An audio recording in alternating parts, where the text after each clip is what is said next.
Attorney, una po siguro, ito po, direktang tanong. Ano po ang inyong naging reaksyon dun po sa ibinulgar no, na direktang akusasyon kay Pangulong Ferdinand Marcos Jr. at kay sa kanyang asawa na si First Lady Liza Marcos, pati yung anak, si Congressman Sandro Marcos na umano'y gumagamit ng illegal na droga. Naku. Kayo po ba ay nagulat o kumbaga alam nyo na o inaasahan nyo na mangyayari yung ganyang sitwasyon?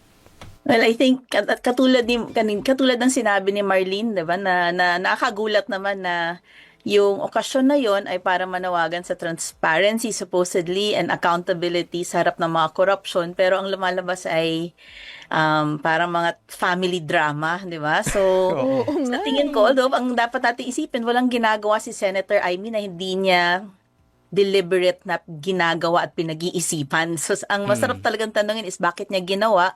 Ba't niya ginawa doon sa pagkakataong iyon? Ako sa tingin ko para siyang kumbaga para kang nag-launch ng produkto, 'di ba? Na alam mo lahat ng tao nakatutok, ginamit mo yung platapormang 'yon para i-distance yung sarili mo mula sa kapatid mo, sa presidente. Ngayon, kung totoo ba 'yun o hindi, ako mas sa tingin ko gusto ko malaman ba't niya nga ginawa 'yon nung panahon na 'yon, na iba naman talaga dapat yung layunin ng alam ko no ng panawagan ng INC sa kanilang gathering.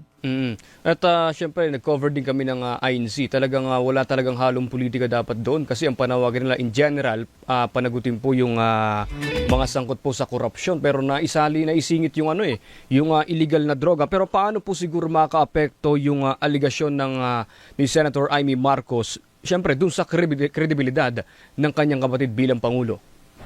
Ako sa tingin ko, gusto kong bumalik sa issue kasi gaya ng sabi ninyo kanina, ang dami-daming mga unanswered issues, diba? Mula pa confidential funds, flood control project, kickback, insertion sa budget, substandard projects. Pwede sana kung pwede, wag nating ilihis muna yung usapan, tapos wag sana tayong maipit sa teleserye ng pamilya, na kumbaga parang nagiging extra na naman tayo sa teleserye ng pamilyang ito. Sana naman taong bayan ang bida kung saan yung mga issue natin yung mangibabaw talaga. Bagamat syempre kung may aligasyon ng paggamit ng droga, kung ma-prove, 'di ba? I mean, whoever alleges proves, 'di ba? 'Yun naman ang ating sinasabi. Kung meron kang aligasyon, prove mo. Kung wala, wag sana tayong ma-distract din kasi true or not, ang dami pang hindi nasasagot. Nasa na yung confidential funds? Asa na yung flood control project na funding? Sino bang mastermind? Hindi naman yan masasagot kung whether or not you label the president or his wife as users, 'di ba? Parang non sequitur, hindi siya related doon sa issue na kinakaharap natin. At yun na nga, parang naisahan yung INC, 'di ba? Doon sa pagmanipula ng messaging nung kanilang pagtitipon kasi nga ang gaya ng sinabi niyo, ang alam ko nga ay dapat walang bahid politika supposedly at supposedly nga panagutin yung mga traidor sa bayan. Oo.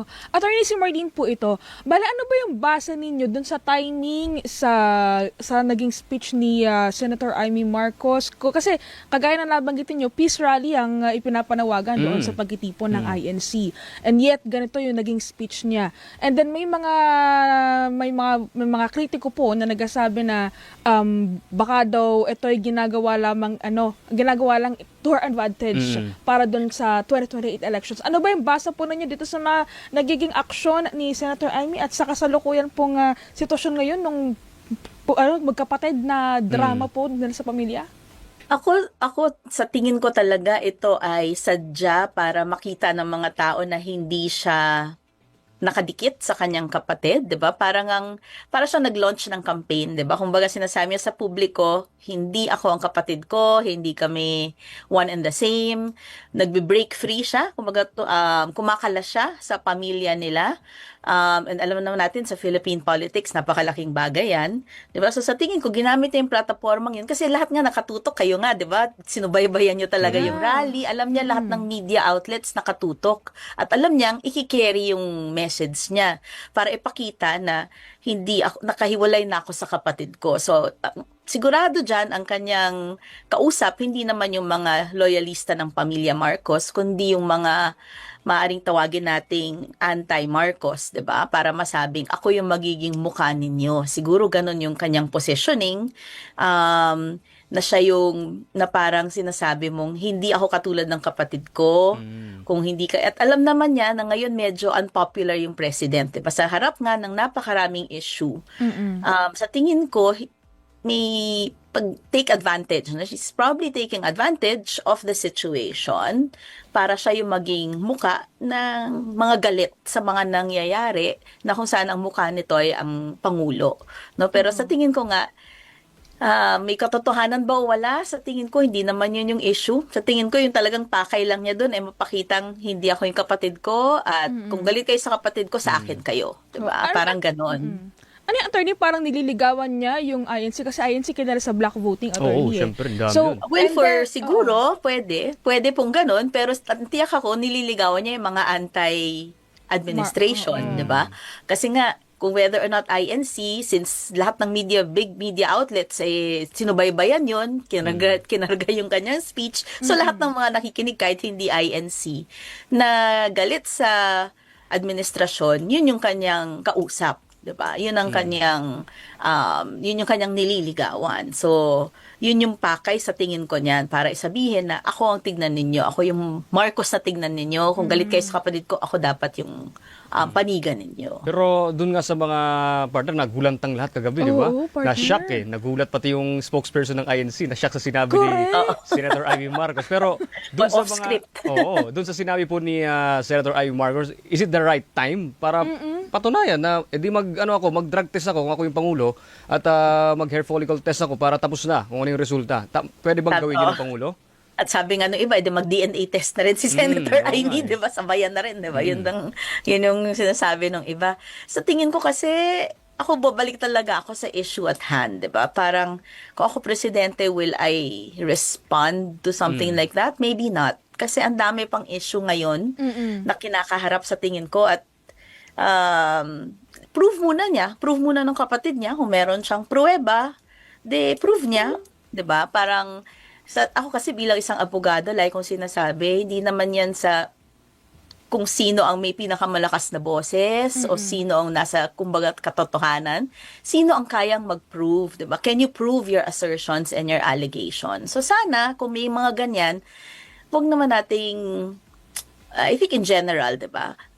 Kung may ad hominem attacks tayo, siguro doon natin meron tayong basis sa mga ganon. Oo, pero attorney, sa nakikita nyo ba, tama lang yung naging desisyon ng Pangulo na wag patulan, Hindi mo nagsasalita Hindi magsasalita. Si Yusek Claire lang ang tok ng tok di ba? Ako sa tingin ko ganun dapat ang gagawin niya kasi Pangulo ka, ang first and foremost concern mo yung mga issue ng bayan. Hindi ata issue ng bayan kung gumagamit ka ng droga ngayon. Sa tingin ko mas gusto nila makita meron bang makukulong dito sa flood control. Kaya mo bang mahanap si Zaldico? Kaya mo bang mahanap yung confidential funds? Sa tingin ko yung galit ng taong bayan nandoon hindi naman sa kung humit-hit ka minsan o whatever, lalo na kung wala namang ebidensya, 'di ba? Sa tingin ko babalik ako doon, prove mo, tapos kung kailangan niyang i-clear, then saka siya magsalita. Pero sa tingin ko, wag niyang i-indulge yun. Wag niyang i-indulge yung mga ganong atake. Lalo na ang dami-daming issue ng bayan ngayon. Kasi nung sinasabi nga ni Palace Press Officer Castro, yung 2021, merong voluntaryong drug test si sa elections. PBBM at nung sa Senate hearing nga kumaga nag-negative nag-negative yung result. Pero sa mga ganitong sitwasyon siguro, paano ba dapat harapin ng Pangulo itong aligasyon? Kasi halimbawa, kumikilos naman siya dun sa flood control projects. Kumbaga, nangangako siya na may makukulong. Pero itong aligasyon mismo, syempre hindi manatahimik to Kumbaga, maingay ito sa publiko. Kumbaga, public interest din, kumbaga. Pwede, pero 'di ba matagal na kasing merong ganong matagal na may ganong usapin mula pa dun sa Polvoron video, 'di ba? So sa tingin ko nandyan, pero ako kasi mag-prove ka muna and then he can always do a test. Although isa ako dun sa mga nanawagan nung I think the election previous to this, nananawagan kami doon sa coalition namin, sa Right to Know Right Now Coalition, na lahat ng mga tumatakbo for office, ipakita ang kanilang status of health, bill of health. Kasi 'di ba, alam naman natin kung may mga issue mamaya, biglang nagkakasakit, hospital arrest, ganyan. So gusto natin makita, healthy ba kayo para tumakbo? So sa tingin ko kung gano'n, dapat sa lahat, hindi lang ang Pangulo, 'di ba? Lahat dapat bukas din sa kanilang state of health, kung baga. Oo. Ay, attorney, paano kung magpatuloy pa itong mga ganitong family drama ng dalawa? Tapos, ano yung tingin niyo nakikita magiging long-term effect na to sa pamahalaan, pati na rin po sa taong bayan? Ako, sa tingin ko, ang tanong kasi kung tatagal ba yung family drama, nasa sa inyo yan. Kayo po yung nasa media at magbibigay ng plataforma para patagalin yung family drama, 'di ba? Sana ako, nananawagan ako sa mga may plataforma na huwag nating ilihis yung issue kasi madaling makalimutan, lalo na today, nag-announce na po ang ombudsman na magpa-file na ng kaso. Sana tutukan natin yung mga kasong ma-file, 'di ba? Rather than the family drama of everyone. Kumbaga para sa similarly, kung ang focus natin ay nepo baby lang, doon tayo nakatingin sa mga TikTok nila, kalimutan na natin yung nakaw ng mga magulang, nalilihis tayo doon sa usapin talaga, 'di ba? Siguro doon tayo sa bigger picture. Ako yun ang aking bias, no? Doon tayo sa bigger picture na talagang magsosolve o talagang may solusyon para sa mga problema ng bayan. Oo. Alam mo, ang daming nagasabi ito na parang ang ironic na etong si Senator Amy Marcos, kinall out niya at nag-akusa siya kay Pangulong Marcos patungkol po doon sa paggamit allegedly ng illegal drugs, na si Pangulo naman ang nangunguna ngayon sa investigasyon sa makakatiwalian po doon sa ilang mga sangay ng pamahalaan, 'di ba? Anong say po ninyo dito?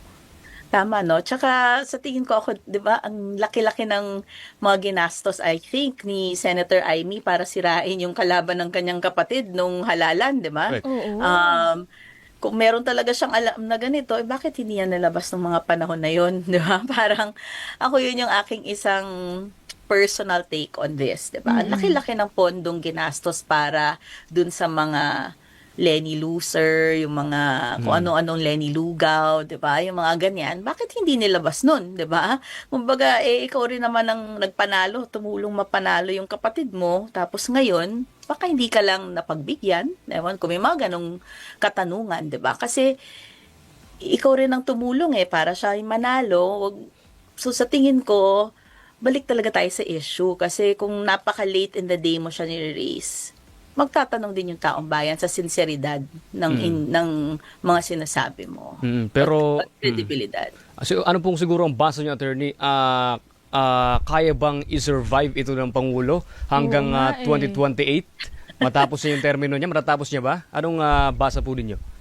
Well, I think hindi lang naman yung accusations ni Senator Amy ang biggest challenge niya. Biggest challenge niya ay ang kawalan ng ang bumababang trust rating, 'di ba? So sa tingin ko, yun ang dapat niyang tutukan. May mga reorganization ngayon na nagaganap sa executive branch, may mga kasong na isampa, supposedly may mga warrant of arrest na related to the ICC. So hopefully all of those put together will help restore the faith of the people in the president. Ako, yun dapat siguro ang mga dapat niyang tutukan, 'di ba? Ang kanina na nabanggit din sa Senado sa hearing na ang baba ng government spending ngayon, 'di ba? Ang baba ng government spending considering patapos na ang taon. So sa tingin ko yun ang mga tutukan niya, 'di ba? Gastusin para mayroong services and proper infrastructure, panagutin yung mga dapat managot.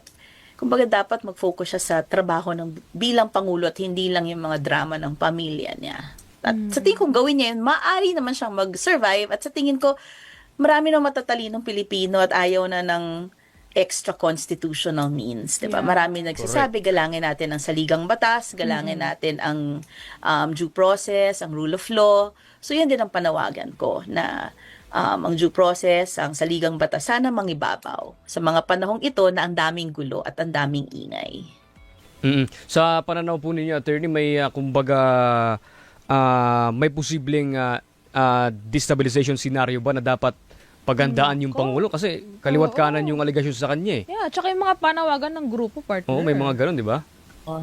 Parang I think umaalingaw-ngaw nga yung mga usapin, 'di ba, ng destabilization, pero nasabi na rin naman ng AFP Chief of Staff na they remain faithful to the Constitution, 'di ba? So sa tingin ko any sitting president should always know the pulse of the people so that hindi umabot sa panahon na may mag-take advantage at may pumasok na mga forces who take advantage kasi nga masyadong malayo ang mga nakaupo sa taong bayan. So sa tingin ko, focus talaga on delivering on services and not neglect the fact that there are people who are unhappy and displeased with the performance, no, of several people in government. So sana meron pa namang panahon, sana naman ay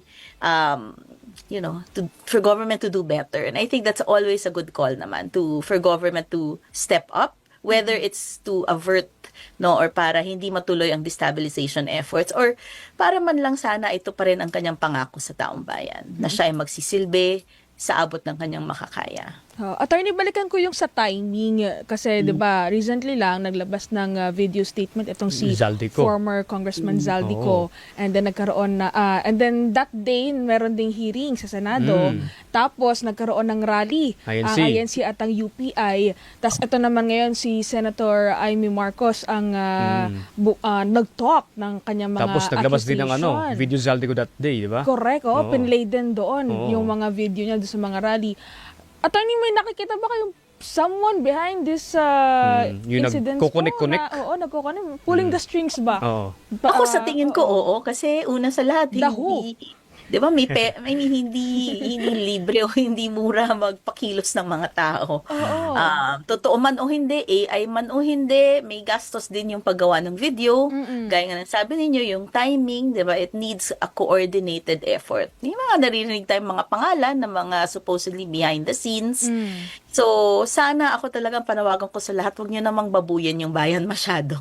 Kaya 'Di ba? nga eh. Parang masyado na tayong nakawawa dito sa korupsyon. Wag naman sana tayong gawing mga pain lang at mga pinaglalaroan lang dito sa kanilang power play, 'di ba? Kasi meron talaga, I think merong kumukumpas. Kitang-kita naman gaya ng sabi niyo, yung timing, yung resources involved, 'di ba? So wag din tayong magbulag-bulagan na ito ay spontaneous, 'di ba? Pero sa tingin ko, eye on the prize, 'di ba? Ano ba yung mga panawagan natin sa gobyerno na dapat gawin na sana tutukan nating lahat. At wag yung panawagan ko rin sa media na sana tutukan natin yung mga mahalagang bagay para hindi din ito maulit muli. Tsaka dun sa timing din, attorney, yung pag-resign ni Executive Oo. Secretary Lucas Bersamin, Tsaka ni ni Budget Secretary Secretary Amina Pangandam. Oo. Anong epekto nun sa nangyayari ngayon? Baka kasi ang ending, yung tiwala ng publiko, mawala rin. Yeah, Kasi yung mga ma-shake kaalyado siya. niya, umaalis na eh. Well, sa tingin ko naman kung ang resignation mo, kaakibat naman nun ay patuloy pa rin ang investigasyon, no? Kumbaga, kahit nag-resign ka, dapat iniimbestigahan, 'di ba? Kung meron talagang aligasyon at merong mga ebidensya, sa tingin ko ang pag-resign hindi naman sinasabing absuelto ka na, 'di ba? At sa tingin ko dapat 'yun ang gawin ng pamahalaan para nga hindi mawala ang trust and confidence ng publiko sa kanya. Maaring hinayaan niya mag-resign pero ibig sabihin kailangan pa rin imbestigahan lahat ng mga nabanggit na mga pangalan in different capacities, 'di ba? Kasi confirmed din, I think kanina sinabi nga din daw ni Yusek Bernardo, supposedly, 'di ba, may bago siyang affidavit na inabot sa Pangulo. Meron siyang mga first-hand information, supposedly confirming some of the involvement of some of these people who've resigned. So sa tingin ko, wag baliwalain ng pamahalaan 'yon kung ayaw niyang mawalan ng kumpiyansa ang taong bayan sa kanya. Bagamat nag-resign sila, para naman may saysay ang pag-resign at patuloy at manumbalik ang paniniwala ng tao sa pamahalaan, ay tignan niya, imbestagahan mabuti ang lahat ng mga involved, walang sinasanto, kamag-anak man o hindi. And then dun sa Zaldico videos po, tama lang po ba yung hakbang na ginagawa ng Malacanang na hindi patulan, hindi sumagot dun sa mga sinasabi ni Zaldico sa video na yung 100 billion pesos na kickback umano. Tama lang ho ba yun? Kumbaga dapat panindigan na dapat andito sa Pilipinas si Zaldico mag-submit ng proper affidavit, Sworn panumpaan affidavit, yung mga oo. sinasabi sa kanya bago Yes. sumagot yung Pangulo? Ako naniniwala ako doon, 'di ba? Like ko rin sinasabi, baliwala naman yung magla-live ka kung hindi naman under oath, hindi ka nagpapakita, baka hindi mo kayang panindigan, 'di ba? 'Yun ang lagi nating sinasabi, kung may mga testigo, panumpaan mo 'yan, pakita mo kung ano yung pruweba mo. Bakit ka kung hindi ka nag-iimbento at hindi ka nagsisinungaling, dapat kaya mong panindigan at kaya mong panumpaan yung mga sinasabi mo. So, sa tingin ko, dapat gawin yon. Kasi nga ayoko yung naglalabas ka lang ng akusasyon na hindi mo kayang panindigan, 'di ba? So sa tingin ko tama naman yung ginagawa ng pamahalaan, pero sa tingin ko rin patuloy yung investigasyon na ginagawa nga ng ICI, ng Ombudsman, and all the other agencies tasked to get to the bottom of this. Pero dapat nga walang sinasanto kamag-anak, kaalyado, Correct. kakampi, 'di ba? Opo. Siguro last one for us, attorney. Dahil hati na partner yung tiwala ng publiko, medyo Oo. naguguluhan na rin sila. Kung ano ba to, totoo ba tong Yun gumagamit nga ng eh. illegal na droga yung Pangulo o maniniwala ba ako dito? Pero ano ba yung kumbaga urgent na pwedeng gawin ng Pangulo para bumalik yung tiwala ng publiko sa kanya sa gitna ng mga kaliwat ka ng aligasyon? Ako sa tingin ko, patuloy yung mga investigasyon, may managot dapat, 'di ba? Kaya niyang hanapin si Zaldico Kaya sa tingin ko meron namang resources ang gobyerno para hanapin at ipabalik dito sa Pilipinas si Zaldico. Nagawa niya 'yon dun sa mga ibang Kay Tebes. mga tao, 'di ba? Nagawa niya 'yon na napaaresto yung dating pangulo, nahanap sila Alice Go. May mga iba pa, 'di ba? So sa tingin ko para manumbalik ang tiwala ng taong bayan, hanapin, i-produce, 'di ba? Kasi may mga nagsasabi, baka naman kasama ka at ikaw ang hinahayaan mong magtago kasi nga baka ikaw ay nadadamay. Totoong ikaw talaga isangkot. So, sa tingin ko, para masagot yan at para huminto yung ganyang aligasyon, hanapin talaga at make sure na Correct. maibalik. Pero sa tingin ko baka naman maaring mangyari na kasi nasampahan na ng kaso. So hopefully pag maglabas ng warrant of arrest, then you can now trigger the process. You can now maybe use Interpol to search for him. Kasi before the cases, parang ang hirap, wala pa namang warrant talaga. Di ba? Wala pang case. Ngayon na may case na, wala nang dahilan para hindi siya matrack down. Diba? Oo. So sa tingin ko, pag mapabalik mo yan, yung iba pang mga nagtatago, ma-serve ng maayos yung ma-surrender yung mga dapat i-surrender sa ICC, then sa tingin ko baka manumbalik ang tiwala ng taong bayan. Oo. At syempre yung mga serbisyo publiko, sa tingin ko yun talaga dapat. Hindi pwedeng magtapos ang taon na ang baba ng government spending natin at maraming serbisyo publikong hindi natutugunan. Attorney, last on my part po, nabanggit ninyo na yung madali na lang ipahabol o tugisin itong si former Congressman Zaldico. So ngayon po nakapagsampa na ng kaso sa Ombudsman. Sandigan pwede Bayan. At Sandigan Sandigan Bayan. Bayan. Sandigan Bayan. Pwede nang itap ng Philippine government, yung mga foreign counterpart natin para tugisin talaga sa ibang bansa itong si former Congressman ko. Ako sa tingin ko kasi maglalabas yan ng warrant of arrest, yun yung gagamitin ngayon, magko-coordinate sa iba't ibang law enforcement agencies para tugisin, 'di ba? Kasi dati ang hirap nga wala ka namang, there's no legal order, 'di ba, for you to be apprehended. Ngayon, dapat lumabas yan soonest, 'di ba? At ang narinig ko dun sa press conference, ang recommendation ay no bail, 'di ba? So, yan, if you really mean business, then make sure the wheels of justice are working and make sure the people who are supposed to pay the price. All right.